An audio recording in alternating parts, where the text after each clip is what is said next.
Se depois de uma situação abusiva você se sentiu invalidado ou invalidada, se sentiu confuso, esse vídeo é para você. A gente vai falar sobre a inversão de narrativas que os abusadores normalmente fazem e o caso do Darvel.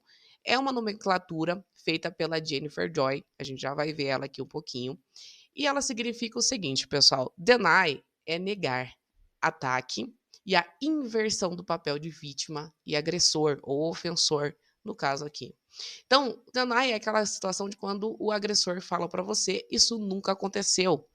O ataque, quando ataca diretamente a sua reputação, você é a louca ou o louco aqui, e a inversão dos papéis, eu que estou sendo perseguido, essa pessoa que me traiu, mesmo quando essa pessoa que fez, né, ou aconteceu, ou diz que você consentiu por algo que essa pessoa abusou, né, retirou de você. O Darwin, ele foi uma sigla, né, ele vem como um conceito principalmente para as agressões sexuais. Como a gente está falando sempre aqui de narcisismo, psicopatia, nós também vamos entender aqui que o Darvel, nós podemos utilizar ele para vários casos de abuso narcisista, não é somente em questão de abuso sexual. Essa inversão de narrativa é muito utilizada pelos manipuladores. Eu sempre falei muito isso lá no meu conteúdo do Instagram, inclusive para você que ainda não me segue, é @julie.steffen, vou deixar aqui também nos comentários para você estar me seguindo. E agora vamos conhecer um pouco da doutora Jennifer Joy. Então, essa é a psicóloga americana Jennifer Joy Freid.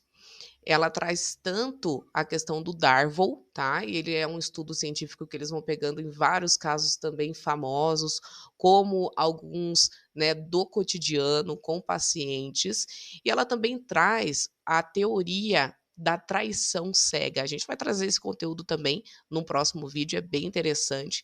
Vou aqui recomendar para vocês o livro da Jennifer Joy, que é Trauma e Ciência Cognitiva. Para você que também é bem buscador dentro dessa parte de comportamento humano, é também profissional da saúde mental, super recomendo. E agora a gente vai dar uma olhada sobre o caso do Weston, para você entender o que é, então, o Darvel em prática.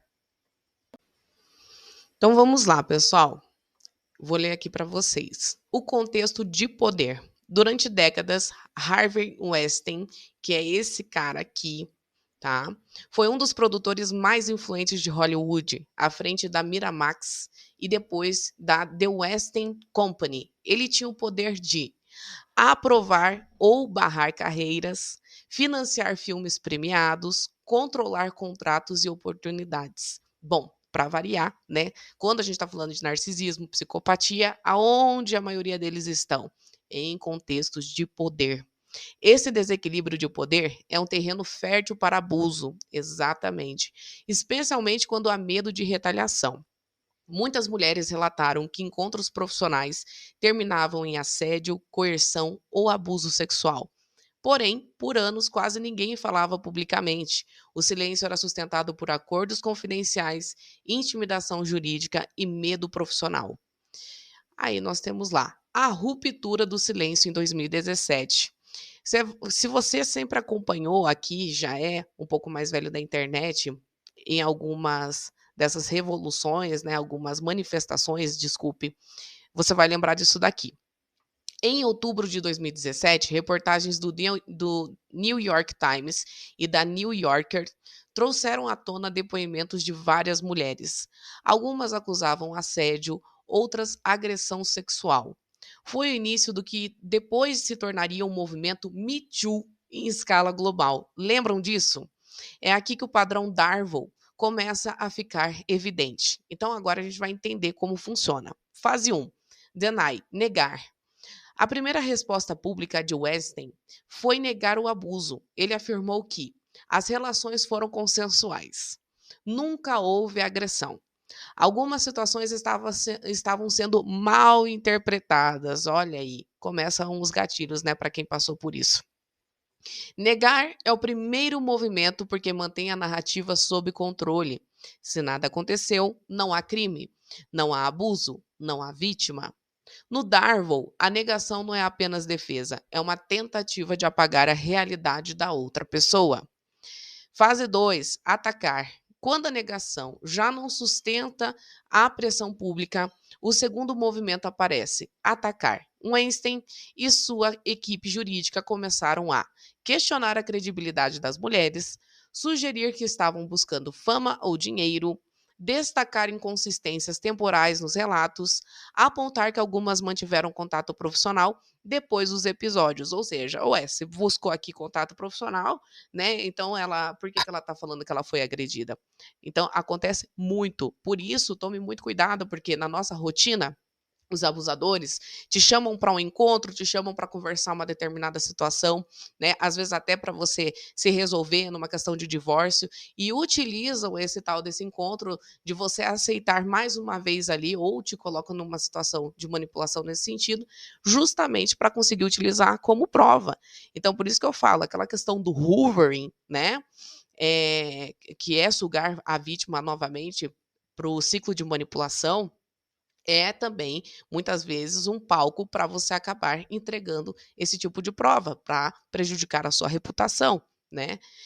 Esse ponto é crucial. Voltando lá, pessoal, o foco sai do comportamento do acusado e passa para o caráter da denunciante. No nível psicológico, isso faz três coisas: desvia a conversa, gera dúvida pública, pressiona outras possíveis vítimas ao silêncio, né? Então, ou seja, se eu vou encurralando, né, vou colocando obstáculos, vou prejudicando a sua imagem, as outras pessoas elas começam a se sentir, né, receosas de também dar um passo adiante. E vamos lá. Fase 3, Reverse Victim and Offender.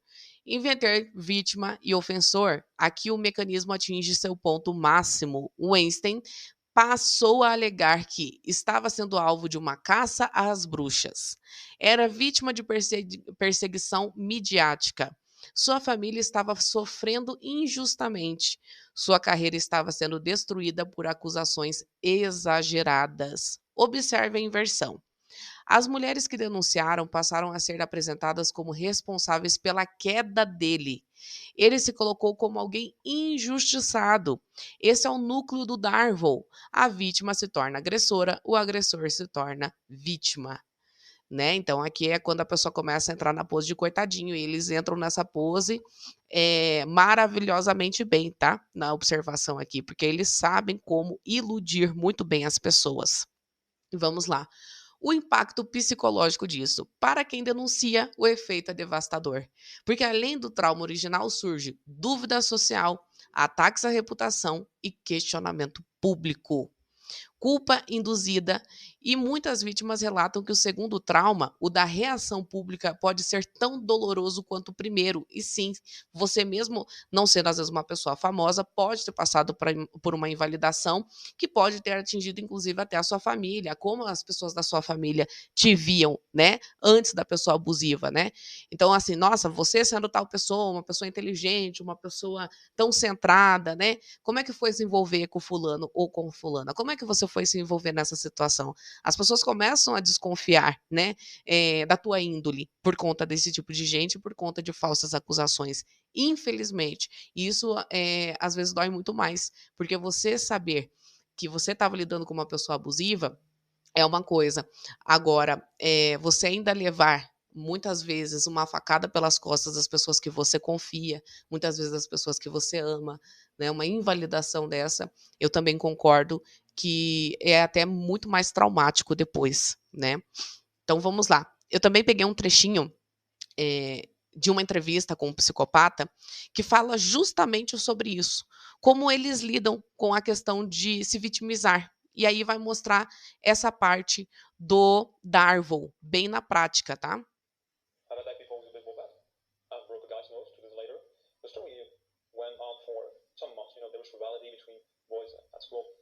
And there were three of us alone. And one day I go to school and I went down in the city to get something for the breakfast. And I've seen them. I passed them to the street. One of them looked at me in the eyes and told me, I'm going to prove this point. I was like, oh boys, we're three, I'm alone. So what's the point, guys? I was like, cross any boundaries. So I've played some sickness. I don't feel good. And I told my mom from school to go back home and I prepared the operation. So in Belgium, class ended up at 4 p.m. At 4 p.m. I was on the public square where everybody in the city take the bus to go back home. I was there with my baseball bat. I arrived on the public square and I've seen them. Um detalhe, eh, esse cara, ele explica, né, ele é um psicopata diagnosticado, e ele explica como que na psicopatia a pessoa ela realmente não se incomoda com as consequências, né?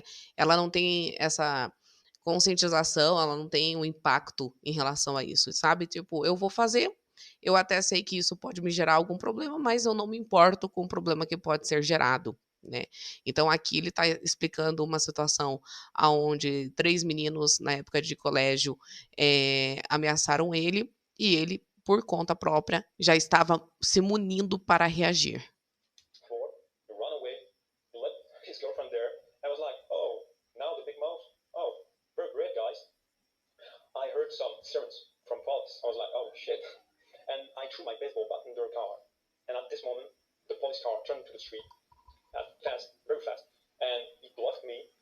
He jumped out of the car and he told me, "Don't move." And I was like, "Oh, I'm in a bad situation." So I've been arrested and I've been conducted to the police station. And I was like, nothing wrong. I don't give a shit about what's gonna happen. And I don't think about consequences of my behavior.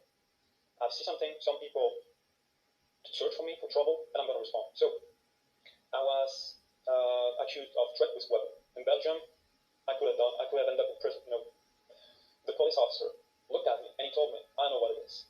My daughter was bullied at school." I was like, agora entra o ponto. So I played the victim, and I was like, "Oh, no, this is horrible. I feel anxiety. I couldn't sleep anymore. I'm harassed at school. That's horrible." And I was like, "Okay, I don't understand the substance, but I understand why you've done that." At the end of the day, I just get out of the police station with nothing. The police officer told me, "I don't want to hear about you anymore to the city." Okay? I was like, "Okay, officer, you got my thing. I don't know. Okay." 2 days later, I broke the guy's nose. Então veja, ele diz aqui claramente, ele percebeu que o policial teve uma empatia com ele, trouxe a história da questão do bullying, eu entendo como que o bullying, né? E ele utilizou aquilo na hora. E é interessante da gente entender isso, porque eu, nos meus conteúdos, vivo reforçando com os meus pacientes também, quantas vezes a gente mesmo já entrega o que o abusador vai utilizar contra nós, a nossa vulnerabilidade, a nossa empatia. Então, aqui o próprio policial acabou dando o enredo que ele precisava para sair como vítima. Né? Lembrou ali por compaixão, né? Se colocou no lugar dele. Eu sou um pai que tem essa questão da minha filha passando bullying, e esse rapaz pode ser um cara que está passando bullying e sofrendo com isso. E não era esse o caso, mas ele utilizou. E isso ajudou ele a se safar de uma consequência mais séria com a polícia, de acordo com seus atos. Ou seja, e mesmo que houvesse uma consequência, ele mesmo reforça na psicopatia.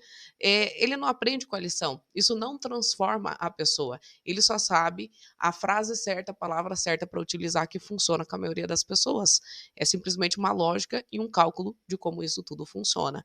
Agora me diz, na questão do Darvel, o que você viu hoje, qual é o seu comentário? Se você já passou por algo parecido, deixa o teu relato aqui e a gente se vê no nosso próximo vídeo. Também vou deixar aqui o meu site para que você entre em contato. Nós também trabalhamos com a questão de esoterismo, biomedicina, com a questão das abordagens de saúde mental. Eu espero que você goste. Deixa o teu like, se inscreve aqui no canal para que você esteja sempre sendo notificado. Deixa ali no nosso sininho em todas e você consiga acompanhar todos os vídeos. Até o próximo vídeo, espero que você tenha gostado. Abraço, tchau, tchau.